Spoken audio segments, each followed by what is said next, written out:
Peer পদ্ধতির নির্বাচন এবং ফেসিবাদের সহযোগীদের বিচার এবং বাংলাদেশকে একটি কল্যাণ রাষ্ট্র প্রতিষ্ঠার জন্য ইসলামের আলোকে, ইসলামের সৌন্দর্যের আলোকে বাংলাদেশকে একটি কল্যাণ রাষ্ট্র প্রতিষ্ঠার জন্য আগামীকাল 28শে জুন শনিবার এই ঐতিহাসিক সোহরাওয়ার্দী উদ্যানে ইসলামী আন্দোলন বাংলাদেশ ঐতিহাসিক মহাসমাবেশ আয়োজন করতে যাচ্ছে।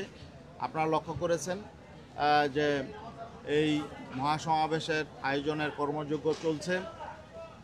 গোটা দেশে ইসলামী আন্দোলন বাংলাদেশের নেতাকর্মীদের মধ্যে বিপুল উৎসাহ উদ্দীপনা তৈরি হয়েছে, একটি অভূতপূর্ব সাড়া জেগেছে।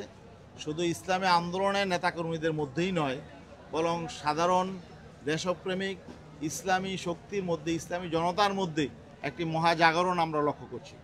তা আশা করি আগামীকালকের এই মহাসমাবেশ নতুন বাংলাদেশ বিনির্মাণে একটি নতুন অধ্যায় সূচিত হবে এবং আগামী জাতীয় নির্বাচনে এটার একটি পজিটিভ ইম্প্যাক্ট পড়বে ইসলামের পক্ষে, এটা আমরা প্রত্যাশা করি।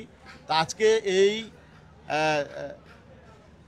সর্বশেষ প্রস্তুতি দেখার জন্য আমাদের এই মহাসমাবেশ বাস্তবায়ন কমিটির সম্মানিত আহ্বায়ক, ইসলামী আন্দোলন বাংলাদেশের সম্মানিত সিনিয়র নায়েবে আমির এবং জুলাই অভ্যুত্থানের অন্যতম নায়ক, যিনি রাজপথে এই জুলাই অভ্যুত্থানে নেতৃত্ব দিয়েছেন ছাত্র জনতার, সেই বীর পুরুষ ইসলামী আন্দোলন বাংলাদেশের অন্যতম নীতি নির্ধারক সৈয়দ মোহাম্মদ ফয়জুল করিম শাইখে চরমনাই, তিনি এই ময়দানে এসেছেন।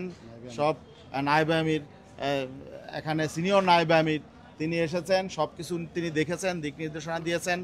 এখানে যা কিছু আছে ইভেন্ট ম্যানেজমেন্টের যিনি দায়িত্বে আছেন আমাদের ইসলামী আন্দোলনের ভারপ্রাপ্ত সাংগঠনিক সম্পাদক শাহিদ তারিক, তার কাছ থেকে সব ব্রিফ শুনেছেন এবং যারা এখানে বিভিন্ন টেকনিশিয়ান আছেন তাদের কাছ থেকে দিক নির্দেশ শুনেছেন এবং দিক নির্দেশনা দিয়েছেন। তারপরে সারা দেশের আসলে তিনি সব জায়গায় খোঁজখবর নিচ্ছেন। বাকি সর্বশেষ পরিস্থিতি নিয়ে তিনি আজকে এখানে আপনাদের সামনে ব্রিফ করবেন এবং জনগণকে আগামীকালকের মহাসমাবেশের বিষয়ে তিনি বার্তা দিবেন। আশা করি ইনশাআল্লাহ আপনারা সাংবাদিক বন্ধুগণ আগামীকালকের মহাসমাবেশে সফল হয়, সার্থক হয়, আপনাদেরকে আমরা সহযোগী হিসাবে পাবো। ধন্যবাদ। এ পর্যায়ে কথা বলছেন নায়েবে আমির, সিনিয়র নায়েবে আমির শাইখ চরমনাই, মুফতি সৈয়দ মোহাম্মদ ফয়জুল করিম।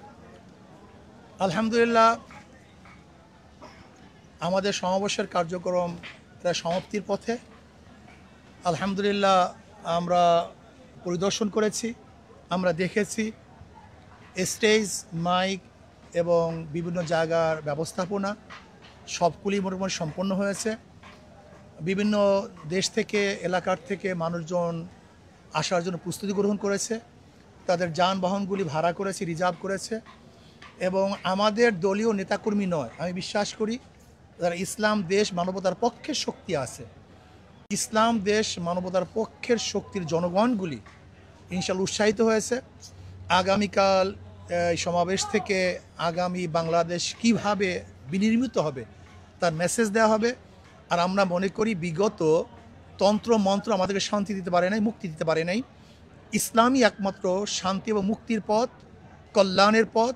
এই বিষয়ে ইনশাআল্লাহ আগামীকাল বক্তাগণ গোটা দুনিয়ার মধ্যে যে মানুষগুলি আছে তাদেরকে মেসেজ প্রদান করবেন। খাস করে এই বাংলাদেশের ভূখণ্ডকে রক্ষা করার জন্য, এই জাতিসত্তাকে রক্ষা করার জন্য ইসলামের বাহিরে কোনো তন্ত্রমন্ত্র নেই, এই মেসেজ ইনশাআল্লাহ কালকে আমরা দেব যে আসুন কল্যাণের দিকে আসুন, আসুন ইসলামের দিকে আসুন, আসুন শান্তির দিকে আসুন, আসুন আপনাদের ভূখণ্ডকে রক্ষা করার দিকে আপনারা আসুন। এই মেসেজ ইনশাআল্লাহ আমরা কালকে দেব। ধন্যবাদ। কালকের প্রোগ্রামে আপনাদের সবাইকে দাওয়াত। আর যদি কোনো প্রশ্ন থাকে জি করতে পারেন। যেমনটি শুনছিলাম যে কালকে সম্ভাবনা অনুকূল ইসলামী দল আপনারা যেখানে আমন্ত্রণ জানিয়েছেন, তার ভিতরে কারা কারা আসবেন এবং